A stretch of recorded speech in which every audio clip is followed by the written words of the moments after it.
Hi, so I wanted to go through the Sprocket Bicycle Marketplace. I'm Seven, I'm the founder, and this is the app I made over the last couple of years. It's a bicycle marketplace, it's a peer to peer platform for buying and selling bicycles and bicycle parts.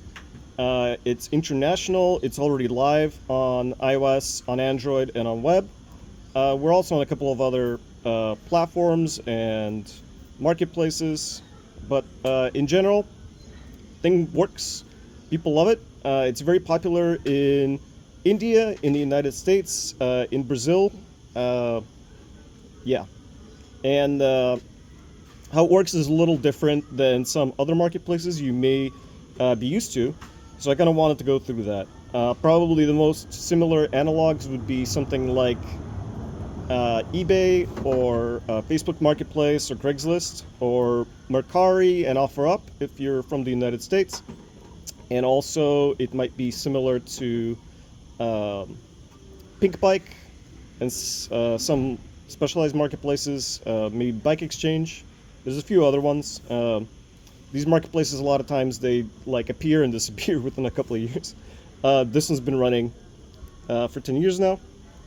So yeah, you can see here we got different tabs. We got a listings tab for the bicycles and bike parts you have for sale. This here is interesting because this is our wanted listings section. And in this section, if you are looking for a bicycle or a bicycle part to buy, you can put a wanted listing for it, even if it's not something that's currently available on Sprocket. So, for example, you can use it to buy replacement pedals or bar tape, or if there's a very specific bike that you want at a specific price, you could list that as well.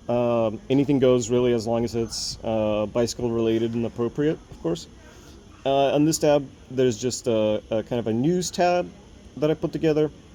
And this tab really talks about what's happening in the app, what's happening with your account, maybe a little bit about what's happening in the community from the Tumblr account that I run related to this app. And of course, the demo gods have smiled on me, but with a slow load. So you can see bicycles that have been listed for sale. You can also sometimes see bicycles that are sold.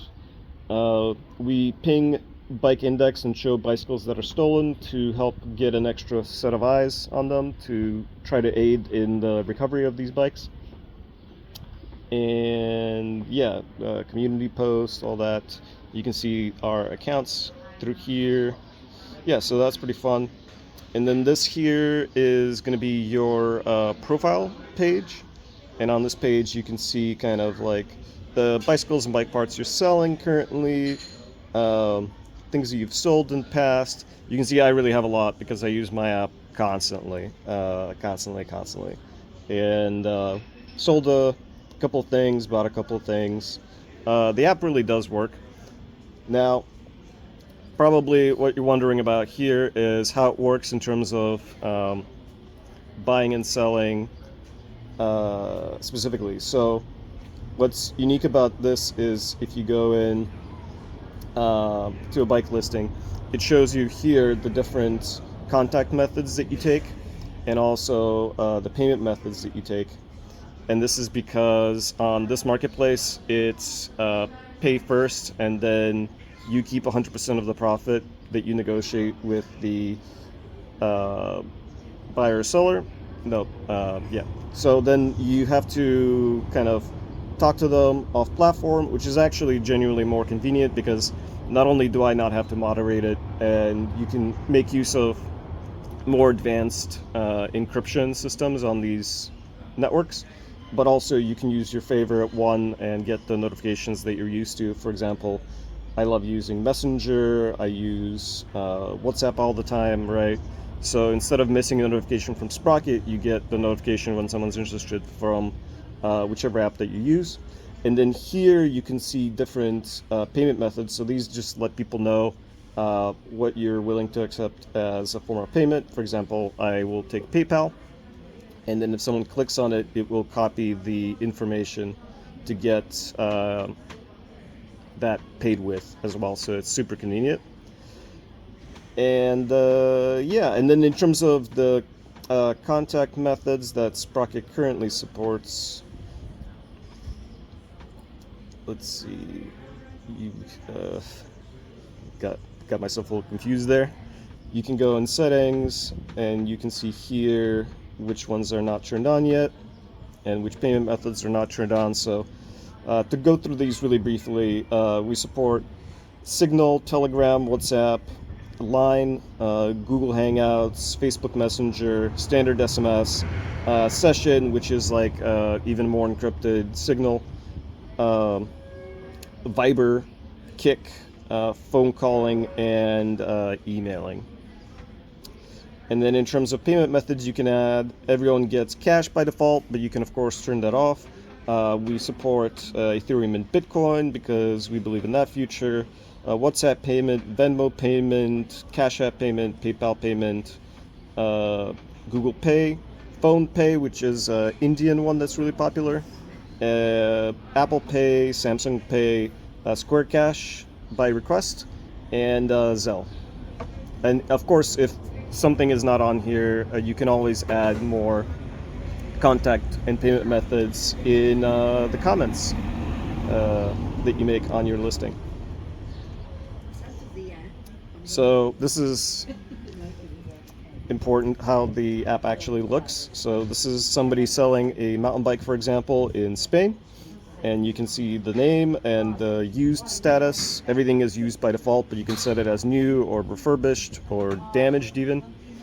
And then who it is, what price they're asking. If you want to set it to negotiable, just leave the price empty and it sets it this way. Otherwise, you can say in your local currency how much you want to get paid for it. Or you can switch the currency to Bitcoin or Ethereum if you want to get paid in that. And then it says what, like we mentioned earlier, contact payments this person takes and what payment methods they want. And then any additional information about the loadout of the bike is below. And then, sell the same thing button, report button, obviously, very important, and some repair references. Yeah, and then even if you don't find something from us, we also support marketplaces like Amazon and eBay, so hopefully you can find something on there and you can still walk around with a good deal from us. And we get commission from these, so it's affiliate links. But, better to help visitors find something than leave them empty-handed, right? Let's see. So yeah, there's a ton of bikes. There's a ton of bikes getting posted every day, and all of these bikes are kept fresh, so they're listed for 90 days and then removed unless the owner refreshes the listing. Some of these listings have been up because their owners actually come back regularly and refresh them, and you can do that for an infinity amount of time. But as you can see, even with 90-day expiration, there's tons and tons of bikes for you to choose from, especially because of how popular it is in India. And so let me show you how selling works really quick. Come on, app. Okay, so you hit that button and then you choose if you want to sell a bicycle or bike part or make a bounty listing. You go in here and then take some pictures of your bike or find something in your camera roll. And then over here you go and fill out the information for your bike as well as the model. And you can usually find these by looking on your bike frame. Add your contact and payment methods.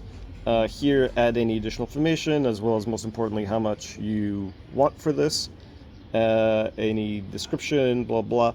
Here, important to note, you can add a serial number from Bike, Index, or 529 Garage, and then we'll validate it for you and give you an extra boost in your listing. And then any additional information below. And then you just pay and list it. In the United States, it costs $1 to list. The first listing is free, by the way. But in the United States, it's $1. In India, it's like 10 or 20 rupees. And then once you list it, you can always make any changes that you want, as well as, share it with your community, your friends and family, because it really helps you get the sale done faster and get rid of the bike and get cash in hand. Um, and then, yeah, it's that fast. It's a really well designed app. I designed it because I worked in Silicon Valley for a long time. And so the last thing to let you know about is subscriptions. So we do have subscription tiers. What do you get for these subscriptions? You have a weekly, a monthly, an annual, and a lifetime. The lifetime one just makes everything free forever, and you get all the updates and features unlocked forever. The other ones give you some additional features, such as 24 photos instead of 4 photos. Gives you the ability to show off that you're paid and have a cool avatar effect for free. Gives you a couple of other perks, such as a paid verification badge, which boosts your listings and overall helps you sell 2.5 times faster. But most importantly, it gives you different amounts of discounts on your paid listings. So if you're somebody who has a garage full of bikes, you're a bike co-op, you're a bicycle local bike shop, retailer, small, medium, or large, then if you're selling a lot of bikes on our platform, you can save money on every listing. So instead of paying like $1 per listing, you can pay as little as 50 cents, or free if you buy the lifetime one. Yeah, so I hope that was helpful. You can find us again on the App Store and the Play Store. And when you do check out the app, please leave a thoughtful review, because every review helps us get found by new writers. This app is something I made. It's a project of love for helping fix the climate crisis, for helping fix our communities and get butts in saddles. So every review really, really matters. And, if you like it and you use it, share it on your social networks as well. Thanks.